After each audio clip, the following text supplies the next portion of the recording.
Anong kaululan na naman itong pinaggagawa nitong si Pacman, mga kababayan?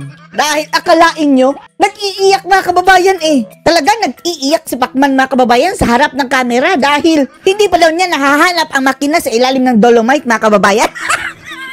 Hindi. Bigla lang natin yan naalala, mga kababayan, pero hindi po yan ang dahilan ng kanyang pag-iyak. Ang kanyang dahilan ng pag-iyak, mga kababayan, ay dahil daw marami pa rin sa ating mga kababayan ay mahihirap. Kaya siya nag-iiyak. Ay, nako, Diyos mio. Kung sa bagay, aside sa pagiging singer, mga kababayan, singer, boxer, pastor, basketballista, masahista, pianista, at marami pang iba, si Manny Pacman Pacquiao, mga kababayan, ay isa din palang artista. Magaling magdrama? Hindi. OA, mga kababayan. Kaya ngayon, mga kababayan, nagpaiyak-iyak na parang artista na nagdadrama. Panoorin niyo po, ha? Nakalimutan yan pag tuwing may nakikita akong mahirap. Kaya gano'n. Sa tuwing na nakikita akong mahirap. Swiyo. Bakit ito mga politiko, mga kababayan? Sa tuwing eleksyon, nag-iiyak. Nagdadrama.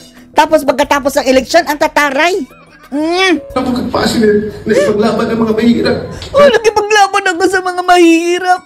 Ang mga ungas na ito, mga kababayan, ano? Ang tawag dyan, mga kababayan, ay poverty. Poverty corn. Corn na lang, mga kababayan. Ginagamit ang kahirapan, mga kababayan, para sa kanilang agenda. Oo, naging mahirap ito si Pacquiao, mga kababayan, pero minsan lang sa kanyang buhay. Mostly sa kanyang buhay, mga kababayan, bilyonaryo iyan. Dumaan yan sa hirap, pero ngayon nagpakasasa yan sa sarap. Sugarol din yan eh. Kung sa bagay, sarili niyang pera yan, pero kung gusto niya tumulong sa mga mahihirap, tumulong na lang siya. Huwag siyang mag-ambisyon na maging presidente. Ngayon, bumabalik sa Senado, mga kababayan, na in the first place, anong nagawa niya nung naging senador siya? Mga walang silbi sila, mga kababayan, tapos ngayon bumabalik pa rin. Ano ginawa niya? Nag-traitor lang yan kay Duterte. Ngayon, sumipsip kay Marcos. Sa mundo, hindi pera. May iiwanan din natin yung pera. Sabihin mo yan sa sa asawa mo. Yung posisyon mo, yung kasikatan mo. Wow, hindi ka na sikat, Manny. Pero yung iiwanan mong ligasya na makatulong sa mga mahirap. Wow. Bakit nananalo pa ito si Pacquiao, mga kababayan? Ay, bulok lang ang bumuboto niyan, mga kababayan. I promise. Sorry na lang sa inyong bumuboto kay Pacquiao. Bugok kayo sa lahat ng bugok. Kaya hindi umuunlad ang Pilipinas, mga kababayan. Dahil mga square inch na lang. Ang mga abilidad, mga kababayan, square inch. Ewan nga lang natin, mga kababayan, sa mga dokumentos dyan, mga panukalang batas in English dyan sa Senado, kung naiintindihan ba thoroughly ng Pacquiao na ito. Binigyan na yan ng chance sa maging senador, mga kababayan eh. Anong nangyari? Wala. Tapos sa mga survey, mga kababayan, katakataka. Bakit pumapasok pa rin yan si Pacman? Yun ang mabibilang na maalala ka ng mga tao. Wow. Crocodile tears, mga kababayan, biglang nawala, mga kababayan. Galing sa hinagpis, biglang nag-change ang mga kababayan agad. Itsura.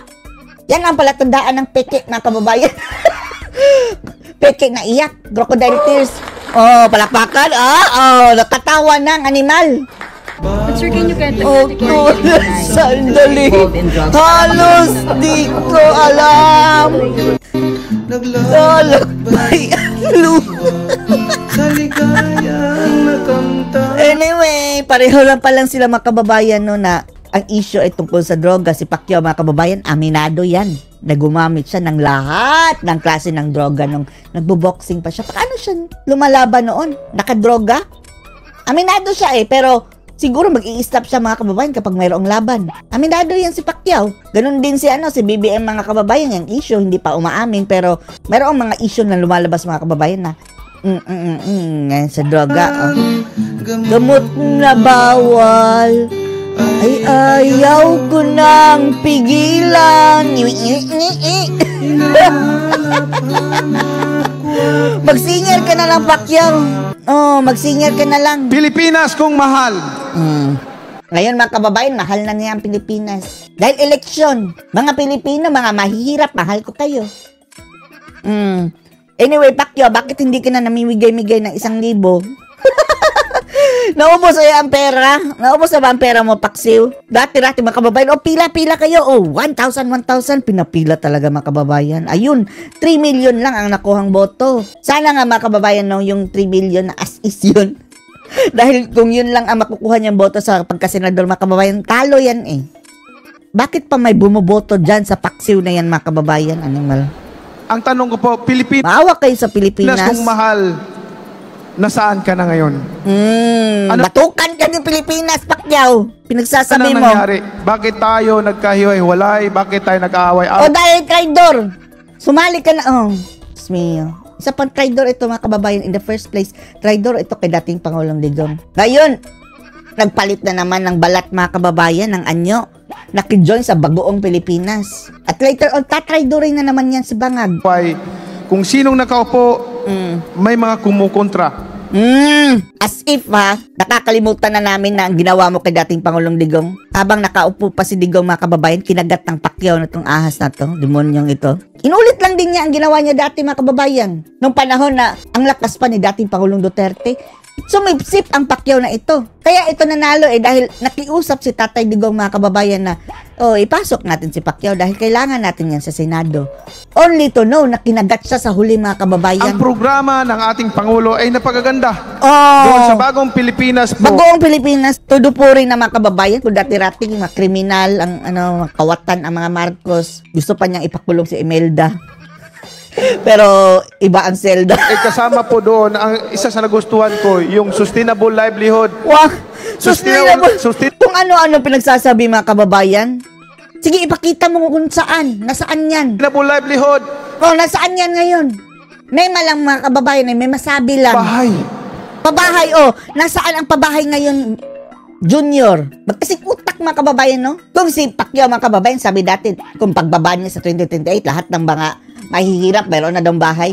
Si BBM, gayon din, 1 milyon kada taon, tapos ngayon mga kababayan, 3 taon na. Hindi pa nga umabot sa kalahating milyon. Ewan lang natin, ilan pa lang doon ang natapos. Kung natapos ba mga kababayan? At sigurado, kung inyo yung i-audit, baka maraming kickbackan. Alam niyo po, bago ko ituloy yan, Huwag topic mo lang ituloy. na yan, gusto ko lang po sabihin sa inyo na Mambola ka ako'y ng... natutuwa at masaya dahil sa naiambag kong karangalan sa ating bansa.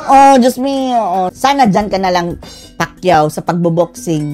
Natutuwa pa sana At ang kami bansang sa'yo. Pilipinas, Dyan na ulol ang mga tao, mga kababayan.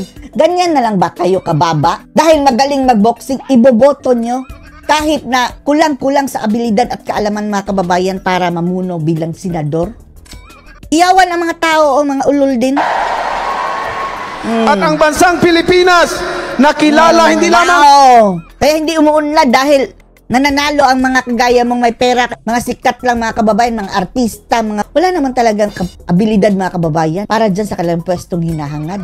dito sa buong Isya, kundi sa buong mundo. Naging famous ka, doon ka tumakbo, maging presidente ka ng mundo. Bilang Paksiw. Ang daming taong nagchichik. Pilipino, proud na proud ako.